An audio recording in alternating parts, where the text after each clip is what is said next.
જય શ્રી કૃષ્ણ વિદ્યાર્થી મિત્રો. ભાગીદારની નિવૃત્તિ આ પ્રકરણ આપણે સ્ટાર્ટ કર્યું.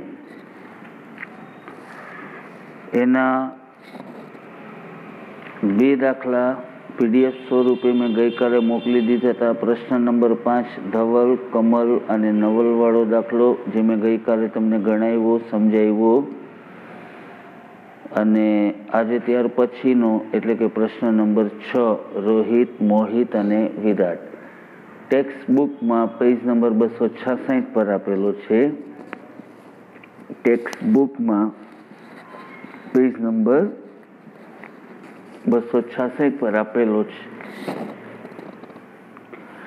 અને તમારી સામે સ્ક્રીન ઉપર એ પ્રેક્ટિસ બુક 193 નંબરના પેજ ઉપર આપેલો છે. અગાઉ પણ મેં રિક્વેસ્ટ કરી હતી કે દરેક બાળકો નવનીતની આ ડાયજેસ્ટ એટલે કે નવનીત પ્રેક્ટિસ બુક પરચેસ કરી લેજો. તમારા માટે થોડું ઇઝી થઈ જશે. ઓકે. હવે જેવી રીતે પ્રવેશના દાખલા ગણતા હતા એમ જ નિવૃત્તિના દાખલા, જેવી રીતે પ્રવેશના દાખલા ગણતા હતા એમ જ નિવૃત્તિના દાખલા. બેઝિકલી કોઈ ફરક નથી. પહેલા લેક્ચરમાં નિવૃત્તિનો દાખલો કઈ રીતે ગણવો એના કમ્પ્લીટ સ્ટેપ્સ તમને મેં સમજાવી દીધા હતા. ગઈકાલે પહેલો દાખલો ગણ્યો સ્વાધ્યાયનો ધવલ, કમલ અને નવલવાળો. આજે બીજો દાખલો એટલે કે પ્રશ્ન નંબર 6 રોહિત, મોહિત અને Virat. Page number 266, text book page number 266. આ રકમ જે તમને સ્ક્રીન ઉપર દેખાય છે એ ટેક્સ્ટ બુકમાં ઓલરેડી આપેલી છે. જો મારા દીકરા આ રેકોર્ડિંગ કર્યા પછી યુટ્યુબ ઉપર હું અપલોડ કરું છું તો સમટાઈમ્સ એ ક્લિયર બતાવે છે અને સમટાઈમ્સ એ બ્લર થાય છે. તો હું બંને રીતે એને અપલોડ કરીશ. તમારા વોટ્સએપમાં પણ મોકલીશ અને યુટ્યુબની લિંક પણ મોકલી દઈશ. તમને યુટ્યુબ ઉપર બરાબર જોવાય છે, સમજાય છે તો પછી કોઈ પ્રશ્ન નથી. નહીં તો વોટ્સએપના માધ્યમથી પણ તમારી પાસે એ દાખલો છે જ. ઓકે. એટલે તમારી રીતે દાખલા ગણજો, મને પૂછજો. Let's start. રોહિત, મોહિત અને વિરાટ 4:3:2 પ્રમાણમાં નફો નુકસાન વેચતા એક પેઢીના ભાગીદારો છે. 31/3/2017 રોજનું તેમની પેઢીનું પાકું સરવૈયું આપેલું છે. ફરીથી કહું છું, ટેક્સ્ટ બુક પેજ નંબર 266 પર આ દાખલો આપેલો છે. પાકા સરવૈયાની વિગતો મૂડી ખાતા એમાં રોહિત, મોહિત અને વિરાટની મૂડી અનુક્રમે 1,60,000, 96,000 અને 80,000 આપેલી છે. અનામત ભંડોળ આપેલું છે 45,000 બરાબર. કામદાર વળતર અનામત આપેલું છે 13,500. ભાગીદારોની લોન ખાસ ધ્યાનમાં રાખવા જેવો હવાલો આ દાખલાનો એ ભાગીદારની લોન. ખાસ ધ્યાનમાં રાખવા જેવો હવાલો આ દાખલાનો એ ભાગીદારની લોન સમજાવું. ત્યારબાદ લેણદારો. મિલકત લેણા બાજુ પાઘડી, જમીન, મકાન, યંત્રો, સ્ટોક, દેવાદારો માઇનસ ગાલખાત અનામત, બેંક અને જાહેરાત ઝુંબેશ ખર્ચ. તો રોહિત, મોહિત અને વિરાટનું નફા નુકસાનનું પ્રમાણ શું આપેલું છે? 4:3:2. રોહિત, મોહિત અને વિરાટનું નફા નુકસાનનું પ્રમાણ શું આપેલું છે? 4:3:2 બરાબર. હવે દાખલો ગણવાનો જે ક્રમ છે એ ક્રમ શું છે બેટા? સૌથી પહેલા શું કરવાનું? જરૂરી ખાતા દોરી લેવાનું. સૌથી પહેલા શું કરવાનું? જરૂરી ખાતા દોરી લેવાના. જરૂરી ખાતામાં પુનઃ મૂલ્યાંકન ખાતું, ભાગીદારોના મૂડી ખાતા, જરૂર હોય ત્યારે રોકડ બેંક ખાતું અને નિવૃત્તિ બાદનું મતલબ કે નવી પેઢીનું પાકું સરવૈયું. આ પહેલું સ્ટેપ. આટલા ખાતા દોરી લીધા, ત્યાર પછીનું બીજું સ્ટેપ હવાલાના ટીક માર્ક. બેટા આ પીડીએફ તમે તમારી નોટમાં લખી લેજો. મારે એને સ્ક્રોલિંગ કરીને હું જ્યારે બોલું છું ત્યારે એમાં થોડો બ્લેર થવાનો ને આ બધો પ્રશ્ન થાય છે. બટ આ આખું પેજ તમને પીડીએફ સ્વરૂપે મોકલેલું છે. નોટ્સમાં ઓલરેડી પહેલાં લખી લીધું હોય અથવા તો ટેક્સ્ટ બુકમાં કે પ્રેક્ટિસ બુકમાં આ જે કંઈ મેં હવાલાના ટીક માર્ક વગેરે કર્યા છે એ તમે પહેલેથી તૈયાર કરી લ્યો તો તમને થોડુંક ઇઝી રહેશે. સોરી, બાજુમાંથી ફેરીઓ નીકળો. લીલા નાળિયેર પીવા છે.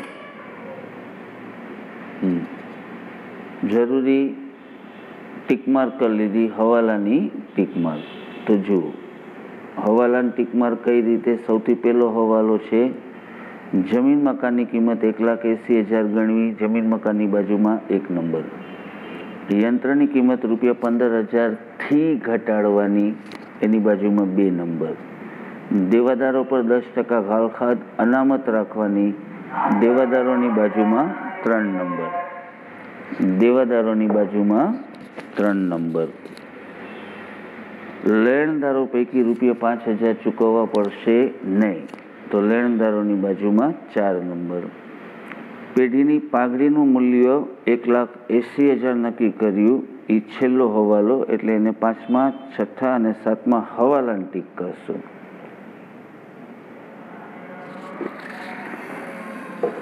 પાઘડી અને મૂડીને લગતા હવાલા આપણે છેલ્લે કરીએ છીએ. ઓકે, તો હવે દાખલો તમે સપોઝ સ્ટાર્ટ કરો. પહેલાં શું કર્યું મારા દીકરા? જરૂરી ખાતા દોરી લીધા. ભાગીદારોના મૂડી ખાતા, રોકડ બેંક ખાતું, પુનઃમૂલ્યાંકન ખાતું અને નિવૃત્તિ બાદનું રહિત નિવૃત્ત થાય છે એટલે નિવૃત્તિ બાદનું પાકું સરવૈયું. ખાતા દોરી લીધા જેમ અહીં આપણે બતાવેલા છે. ક્લિયર? ઓકે. હવે બેટા શું કર્યું? સેકન્ડ સ્ટેપ હવાલાના ટીક માર્ક. ત્યારબાદ દાખલો ક્યાંથી શરૂ કરવાનો? મૂડી દેવા બાજુથી. મૂડી દેવા બાજુથી. મૂડી ખાતા આપેલા છે રોહિત, મોહિત અને વિરાટ. 1,80,000, 96,000 અને 80,000. આ રકમ ત્રણેયના મૂડી ખાતામાં જમા બાજુ. આ રકમ ત્રણેયના મૂડી ખાતામાં જમા બાજુ બાકી આગળ લાવ્યા તરીકે. ઓકે. ત્યાર પછી અનામત ભંડોળ અને કામદાર વળતર અનામત. અનામત ભંડોળ 45,000 અને કામદાર વળતર ભંડોળ 13,500. એને લગતો કોઈ હવાલો નથી, એટલે એકત્રિત નફો જૂના ભાગીદારોના મૂડી ખાતે જૂના પ્રમાણમાં જમા થશે. ઓકે. કામદાર વળતર અનામત ભંડોળ કેટલું હતું? 45,000 અને કામદાર વળતર ભંડોળ કેટલું હતું? કામદાર વળતર ભંડોળ કેટલું હતું? 13,500. એ જૂના ભાગીદારોના મૂડી ખાતે જૂના પ્રમાણમાં 4:3:2 પ્રમાણમાં જમા. એટલે મૂડી ખાતામાં જમા બાજુ જુઓ અનામત ભંડોળ અને કામદાર વળતર અનામત. કયા પ્રમાણમાં વેચી દીધું? જૂના ભાગીદારોના મૂડી ખાતામાં જૂના પ્રમાણમાં જમા. આવું આપણે ઘણા બધા દાખલામાં કરી ચૂક્યા. Okay, clear? મૂડી ક્યાં લખી? મૂડી ખાતામાં જમા બાજુ. મૂડી ક્યાં લખી? મૂડી ખાતામાં જમા બાજુ બાકી આગળ લાવ્યા. અનામત ભંડોળ જે આપેલું હતું અને કામદાર વળતર અનામત જે આપેલું હતું એને લગતો કોઈ હવાલો નહોતો, એટલે એ બંને એકત્રિત નફો અનામતોની બાકી જૂના ભાગીદારોના મૂડી ખાતામાં જૂના પ્રમાણમાં જમા કરી દીધી. ક્લિયર? હવે આ બાજુ આવો. ભાગીદારની લોન, ખાસ ધ્યાન રાખો. ભાગીદારની લોન. ખાસ ધ્યાન રાખજો બેટા. ભાગીદારની લોન એમાં 2 ભાગીદારો છે. ભાગીદારની લોન એમાં 2 ભાગીદારો છે. રોહિતની 10,000 અને મોહિતની 16,000. 2 ભાગીદાર રોહિત અને મોહિત બંનેએ પેઢીને લોન આપેલી છે. રોહિતની લોન કેટલાની છે? 10,000. મોહિતની લોન કેટલાની છે? 16,000. હવે રોહિત કોણ છે? જે નિવૃત્ત થાય છે. રોહિત કોણ છે? જે નિવૃત્ત થાય છે. જ્યારે મોહિત એ તો કન્ટિન્યુ છે. મોહિત કન્ટિન્યુ છે. તો અન્ય જવાબદારીની જેમ પહેલું કામ, મોહિતની લોન નવી પેઢીના પાકા સરવૈયામાં જુઓ. નીચેથી ઉપર ત્રીજી લાઈન. મોહિતની લોન નવી પેઢીના પાકા સરવૈયામાં મૂડી દેવા બાજુ 16,000. જ્યારે જે રોહિતની લોન હતી એ નિવૃત્ત થાય છે. એટલે હવે જ્યારે નિવૃત્ત થશે તો એની લેણી નીકળતી રકમ આપણે એને ચૂકવવી પડશે. તો એના મૂડી ખાતામાં સૌથી નીચે જુઓ. ભાગીદારોના મૂડી ખાતામાં સૌથી નીચે જુઓ. રોહિત જે નિવૃત્ત થાય છે એની લોન 10,000 મૂડી ખાતામાં, રોહિતના મૂડી ખાતામાં જમા બાજુ. જ્યારે મોહિત જે કન્ટિન્યુ છે એની લોન નવી પેઢીના પાકા સરવૈયામાં મૂડી દેવા બાજુ. ક્લિયર? આટલું સમજાણું બેટા? જો અહીંયા સમજાયું છે. રોહિત જે નિવૃત્ત થાય છે તેની લોન તેના મૂડી ખાતે જમા બાજુ દર્શાવાશે અને મોહિતની લોન દેવા તરીકે નવા પાકા સરવૈયામાં મૂડી દેવા બાજુ. ક્લિયર? હવે લેણદારો કેટલાના હતા? 64,000. લેણદારો કેટલાના હતા? 64,000. ચોથો હવાલો છે. ચોથો હવાલો છે કે 5,000 ચૂકવવા પડશે નહીં. હવે આ તો સિમ્પલ હવાલા છે બેટા. નહીં ચૂકવવા પડે, ફાયદો થયો. પુનઃમૂલ્યાંકન ખાતામાં જમા બાજુ જુઓ. લેણદારો ખાતે ઘટાડો 5,000 અને નવા પાકા સરવૈયામાં લેણદારો ઇનર કોલમમાં છેલ્લી એન્ટ્રી. લેણદારો 64,000 ઓછા 5,000, તફાવત 59, 59,000. ક્લિયર? પુનઃમૂલ્યાંકન ખાતામાં લેણદારો 5,000 ઘટાડો ફાયદો અને પાકા સરવૈયામાં મૂડી દેવા બાજુ લેણદારો. ક્લિયર? હવે જુઓ. હવે મિલકત લેણા બાજુ આવો. લોનનું સમજાઈ ગયું ને? રોહિત જે નિવૃત્ત થાય છે એની લોન એના મૂડી ખાતામાં જમા બાજુ દર્શાવશું અને મોહિત જે હજી કન્ટિન્યુ છે એની લોન નવી પેઢીના પાકા સરવૈયામાં દેવા તરીકે મૂડી દેવા બાજુ. લેણદારોમાંથી 5,000 ચૂકવવાના નથી. 5,000 બાદ કર્યા, તફાવત 59,000 નવી પેઢીના પાકા સરવૈયામાં મૂડી દેવા બાજુ. અને જે ઘટાડો થયો, ફાયદો થયો, પુનઃમૂલ્યાંકન ખાતે જમા. મૂડી ખાતા જમા બાજુ બાકી આગળ લાવ્યા. અનામત ભંડોળ અને કામદાર વળતર અનામત અનુક્રમે ત્રણેયના મૂડી ખાતે નફા નુકસાનના પ્રમાણમાં એટલે કે 4:3:2 પ્રમાણમાં જમા કર્યું. ભાગીદારોની જે લોન હતી એમાં રોહિત જે નિવૃત્ત થાય છે એની લોન એના મૂડી ખાતામાં જમા કરી અને મોહિત જે કન્ટિન્યુ છે એની લોન નવી પેઢીના પાકા સરવૈયામાં મૂડી દેવા બાજુ. લેણદારો જે 64,000 હતા એમાંથી 5,000 ચૂકવવાના નથી. ફાયદો થયો, પુનઃમૂલ્યાંકન ખાતે જમા અને નવી પેઢીના પાકા સરવૈયામાં મૂડી દેવા બાજુ લેણદારો 64,000 ઓછા 5,000. ક્લિયર? ફટાફટ. મૂડી ખાતામાં જમા બાજુ બાકી આગળ લાવ્યા. અનામત ભંડોળ અને કામદાર વળતર અનામત જૂના પ્રમાણમાં જમા. લેણદારો જે ચૂકવવાના નથી 5,000 ફાયદા તરીકે પુનઃમૂલ્યાંકન ખાતે જમા. બાકીના લેણદારો એટલે 64માંથી 5 બાદ કરી 59,000 નવી પેઢીના પાકા સરવૈયામાં મૂડી દેવા બાજુ. રોહિતની લોન જે નિવૃત્ત થઈ છે એ મૂડી ખાતામાં જમા બાજુ સૌથી નીચેની એન્ટ્રી.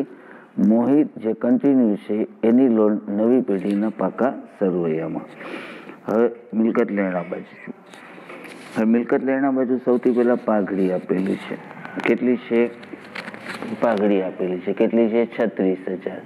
તો રકમના પાકા સરવૈયામાં દર્શાવેલ પાઘડી, રકમના પાકા સરવૈયામાં દર્શાવેલ પાઘડી નીચે ગણતરી આપેલી છે તો તમને આવડે છે. રકમના પાકા સરવૈયામાં દર્શાવેલ પાઘડી જૂના ભાગીદારોના મૂડી ખાતે જૂના પ્રમાણમાં ઉધાર થાય. એટલે 36,000 રકમના પાકા સરવૈયામાં દર્શાવેલ પાઘડી જૂના ભાગીદારોના મૂડી ખાતે જૂના પ્રમાણમાં ઉધાર થાય.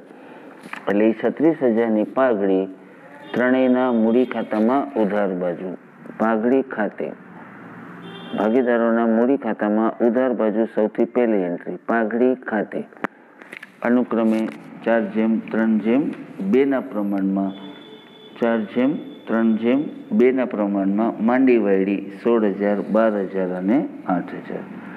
કુલ 36,000 કયા પ્રમાણમાં માંડી વાયડા? 4:3:2 જૂના પ્રમાણમાં. આવું આપણે પ્રવેશના અનેક દાખલામાં કરી ચૂક્યા છીએ. પછીના હવાલા બેટા સાવ સિમ્પલ છે, ખોટો ટાઈમ બગાડ્યા વગર. જમીન મકાન 1,50,000 છે. જમીન મકાન 1,50,000 છે. જમીન મકાનની કિંમત 1,80,000 ગણવી. એટલે જમીન મકાનની કિંમતમાં 30,000નો વધારો થયો. એ પુનઃમૂલ્યાંકન ખાતે જમા. અને પાકા સરવૈયામાં જમીન મકાન 1,50,000 વત્તા 30,000 આઉટરમાં 1,80,000. યંત્રો જે 90,000ના છે, યંત્રો જે કેટલાના છે? 90,000ના. એની નવી કિંમત કેટલી ગણી? 15,000થી ઘટાડવી. એટલે 15,000નો ઘટાડો કરવાનો. કેટલાનો ઘટાડો કરવાનો? 15,000.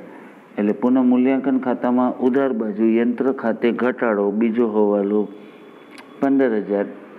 અને પાકા સરવૈયામાં નીચે જુઓ, યંત્રો 90,000 માઇનસ ઘટાડો 15,000, આઉટર કોલમમાં 75,000.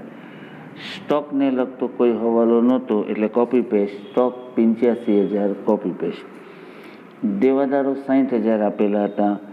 એના ઉપર 10% લેખે ઘાલખાત અનામત ગણવાની હતી. એટલે દેવાદારો ઇનર કોલમમાં 60,000 પાકા સરવૈયામાં પહેલાં જુઓ. દેવાદારો ઇનર કોલમમાં 60,000 માઇનસ ઘાલખાત અનામત 6,000, આઉટર કોલમમાં 54,000. અને ઘાલખાત અનામત હતી કેટલી? 4,000. રાખવાની કેટલી? 6,000. એટલે નિયમ પ્રમાણે ઘાલખાત અનામત પુનઃમૂલ્યાંકન ખાતે ઉધાર. ઘાલખાત અનામત નવી કેટલી? 6,000 માઇનસ જૂની કેટલી? 4,000. નવી કેટલી?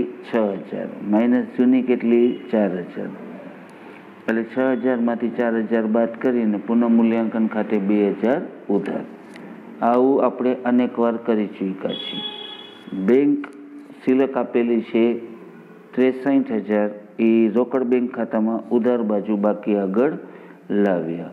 અને જાહેરાત ઝુંબેશ ખર્ચ એ એકત્રિત ખોટ છે, નુકસાન છે, એ જૂના ભાગીદારોના મૂડી ખાતે જૂના પ્રમાણમાં ઉધાર.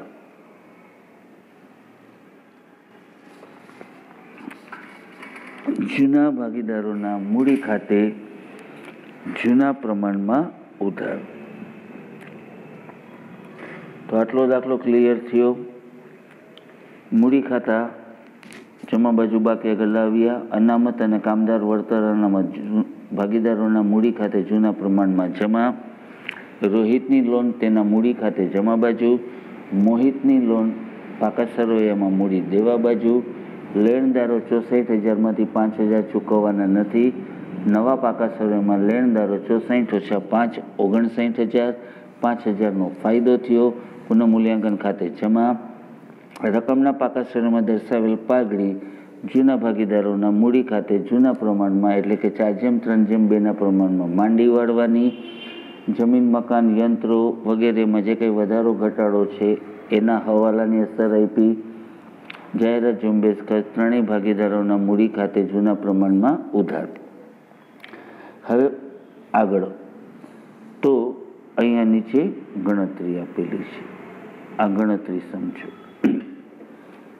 સૌથી નીચે ગણતરી આપેલી છે બેટા. તો ઓલી જૂની પાઘડીનું પહેલું. હવે લાભનું પ્રમાણ ગોતશું. સૌથી પહેલાં શું ગોતશું? લાભનું પ્રમાણ. તો રોહિત, મોહિત અને વિરાટનું જૂનું પ્રમાણ શું હતું? 4:3:2. અને નવું પ્રમાણ શું આપ્યું છે? 2:1. હવે લાભનું સૂત્ર શું છે? નવો ભાગ માઇનસ જૂનો ભાગ. તો મોહિતનો લાભ કેટલો થશે? મોહિતનો લાભ કેટલો થશે? નવું પ્રમાણ માઇનસ જૂનું પ્રમાણ. નવો ભાગ માઇનસ જૂનો ભાગ. એટલે 2/3 ઓછા 3/9. બરાબર. સામાન્ય અવયવ 9 એટલે છેદ સરખા કરવા માટે 2/3 જગ્યાએ કેટલા લખી શકાય? 6/9. અથવા બેટા તમે ક્રોસ ગુણાકાર કરો, જેમ આપણે લાભ ત્યાગના પ્રમાણમાં ગણતા હતા એમ પણ ચાલે. પણ અહીંયા 2/3 ઓછા 3/9. તો લઘુત્તમ સાધારણ અવયવ કેટલો લેવાનો થાય? 9. છેદ સરખા કરવા માટે નવા પ્રમાણને આપણે 3 વડે ગુણીએ એટલે 6/9 થાય. એટલે છેદ કોમન 9 એટલે અંશની બાદ બાકી 6 ઓછા 3. 3/9. એવી રીતે વિરાટનો લાભ ગણ્યો 1/9. મતલબ ભાગીદારોના લાભનું પ્રમાણ, મોહિત અને વિરાટના લાભનું પ્રમાણ કેટલું આવ્યું? 3:1. હવે રોહિતના ભાગની પાઘડી, તો પેઢીની પાઘડીનું મૂલ્ય કેટલું નક્કી કર્યું? 1,80,000. એમાં રોહિતનો ભાગ કેટલો હતો? જે પહેલો હતો 4:3:2. એટલે રોહિતના ભાગની પાઘડી થશે 80,000. આ 80,000 આપણે રોહિતને આપવાના. કોણ આપશે? બાકીના બે ભાગીદારો, એટલે કે મોહિત અને વિરાટ. કયા પ્રમાણમાં? તેમને મળતા લાભના પ્રમાણમાં. એટલે રોહિતના ભાગની પાઘડી આવી 1,80,000 ગુણ્યા 4/9 બરાબર 80,000, જે મોહિત અને વિરાટ લાભના પ્રમાણમાં એટલે કે 3:1 પ્રમાણમાં આપશે. ક્લિયર? એટલે પાઘડીની આમ નોંધ થશે: મોહિતના મૂડી ખાતે ઉધાર 3/60,000. મોહિતના મૂડી ખાતે ઉધાર 3/60,000. વિરાટના મૂડી ખાતે ઉધાર 1/20,000. કુલ પાઘડી કેટલી નક્કી થઈ? 80,000. મોહિતે કેટલા આપવાના છે? 3/4. વિરાટે કેટલા આપવાના છે? 1/4. ટૂંકમાં 3:1 પ્રમાણમાં. તો મોહિત અને વિરાટ કયા પ્રમાણમાં? લાભના પ્રમાણમાં પાઘડી આપશે. કોને આપશે? નિવૃત્ત થતા ભાગીદારને, એટલે કે રોહિતને. તો રોહિતના ભાગની પાઘડી આપણે પહેલાં ગણી લીધી આગળના પેજ ઉપર. 1,80,000 ગુણ્યા 4/9. તો એના ભાગની પાઘડી આવી 80,000. એ 80,000 રૂપિયા કોણ આપશે બેટા? બાકીના બે ભાગીદારો. કયા પ્રમાણમાં આપશે? લાભના પ્રમાણમાં. તો રોહિતને 80,000 જે દેવાના છે એ મોહિતના મૂડી ખાતે 3/60,000 અને વિરાટના મૂડી ખાતે 1/20,000 ઉધાર થશે. સૌથી ઉપર આમનોન દેખાય છે. હવે એની એન્ટ્રી મૂડી ખાતામાં. મૂડી ખાતામાં ધ્યાનથી જુઓ. શું આમનોન થઈ?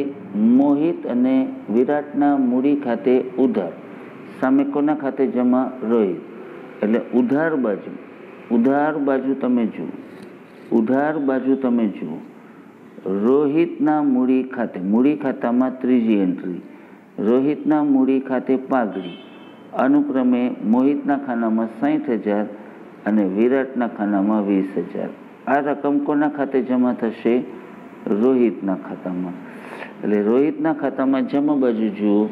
વારાફરતી મોહિતના મૂડી ખાતે અને વિરાટના મૂડી ખાતે અનુક્રમે 60,000 અને 20,000. પુનઃમૂલ્યાંકન ખાતું બંધ કરશું. પુનઃમૂલ્યાંકન ખાતું બંધ કરશું. એનો તફાવત નફો આવ્યો 18,000. એ જૂના ભાગીદારોના મૂડી ખાતે જૂના પ્રમાણમાં પુનઃમૂલ્યાંકન ખાતાનો નફો 8,000, 6,000 અને 4,000 જમા કરી દીધો. ઓકે. હવે સૌથી પહેલું કામ શું કરવાનું? રોહિતનું મૂડી ખાતું બંધ કરવાનું. એના મૂડી ખાતાનો ટોટલ કરો એટલે 2,84,000 આવ્યો. રોહિતના મૂડી ખાતાનો ટોટલ કરો એટલે કેટલો આવ્યો? 2,84,000. એ ટોટલ તમે ઉધાર બાજુ મૂકો. હવે હવાલામાં કીધું છે કે રોહિતને 20,000 તાત્કાલિક ચૂકવવા, તરત જ ચૂકવવા. એટલે કુલ રકમ એને કેટલી દેવાની થઈ? 2,84,000માંથી ઓલા હવાલા, તો 20,000 રૂપિયાને તાત્કાલિક ચૂકવવાના. કોને? રોહિતને. તો આમનું થાય રોહિતના મૂડી ખાતે ઉધાર, તે રોકડ ખાતે જમા. એટલે મૂડી ખાતામાં ઉધાર બાજુ રોહિત ખાતે આપણે 20,000 લેખા અને રોકડ બેંક ખાતામાં જમા બાજુ રોહિતના મૂડી ખાતે 20,000 અને રોકડ ખાતું બંધ કરીને તફાવત બાકી આગળ લઈ ગયા. 63,000 કેટલા હતા બેટા? 63,000 હતા, એમાંથી 20 ચૂક્યા, 43 વૈધા, બાકી આગળ લઈ ગયા. હવે રોહિતનું મૂડી ખાતું આપણે બંધ કરી રહ્યા છીએ. કોનું ખાતું બંધ કરી રહ્યા છીએ? રોહિતનું. તો રોહિતના મૂડી ખાતાનો જમા બાજુનો ટોટલ આવ્યો 284. કેટલો આવ્યો? 284. એમાંથી પાઘડી અને જાહેરાત ઝુંબેશ ખર્ચના 2 હવાલા બાદ કરો. તફાવત જે આવે તે એમાં 20,000 તાત્કાલિક ચૂકવી દેવાના, એટલે 20,000 રોકડ ખાતે. હવે જે તફાવત આવે 2,46,000. કેટલો તફાવત આવ્યો? 2,46,000. એ રોહિતની લોન ખાતે. એટલે પાકા સરવૈયામાં મૂડી દેવા બાજુ રોહિતની લોન 2,46. સમજાણું? પછી બાકીના 2 ભાગીદારો એટલે મોહિત અને વિરાટના મૂડી ખાતાનો જમા બાજુનું ટોટલ કરો. એ બેયના મૂડી ખાતા બંધ કરો. અનુક્રમે તફાવત આવ્યો 48,000 અને 68,000. એ નવી પેઢીના પાકા સરવૈયામાં મૂડી દેવા બાજુ. હવે સમજાણું આટલું? દાખલામાં બીજી કોઈ વસ્તુ નથી. આખો દાખલો જ્યારે સમજાવવામાં આવે ત્યારે પહેલાં લખેલો હોય એટલે 50% તો એમને એમ સમજાય, કેમ કે ઘણા બધા દાખલા ગણી લીધો. હવે આ બધું રિપીટ થવાનું છે. મોટાભાગના હવાલા રિપીટ જ થાય છે. અને બહુ ધ્યાનથી બેટા આખો દાખલો લખી લેજો. ક્લિયર? આઈ હોપ કે તમને આવડી ગઈ છે. ગઈકાલે મેં તમને આ ધવલ કમલવાળો એની સમજૂતી આખો દાખલો ગણાવ્યો. આજે રોહિત મોહિતવાળો દાખલો આખો દાખલો આપણે ગણ્યો. સાંભળજો ધ્યાનથી, 2-3 વાર સાંભળજો ત્યારે આવડશે. લાઈવ જ્યારે આપણે દાખલા ગણતા હોય એ એક વાત અલગ છે, પણ ઓનલાઈન જ્યારે આવી રીતે આપણે ભણવાનો સમજવાનો પ્રયત્ન કરતા હોય તો થોડીક તમારે પણ મહેનત કરવી પડે. ઓકે? 21મી મેથી તમારી 12માની એક્ઝામ શરૂ થશે. એના અનુસંધાનમાં સ્કૂલો ક્યારે ચાલુ થશે, કેવી રીતે ચાલુ થશે, આઈ ડોન્ટ નો. અને હું કોઈ જાહેરાત નથી કરતો, પણ વિદ્યાર્થીઓની જરૂરિયાતને ધ્યાનમાં રાખીને 2-3, 4-5 છોકરાઓના પર્સનલ ગ્રુપમાં મેં ટ્યુશન શરૂ કર્યા છે. મારો કોન્ટેક્ટ નંબર તમારી પાસે છે જ. You can contact me, you can call me, or you can come to meet me at my place. Take care. જય શ્રી કૃષ્ણ. ધ્યાન રાખજો બેટા તમારું. ઓકે બેટા?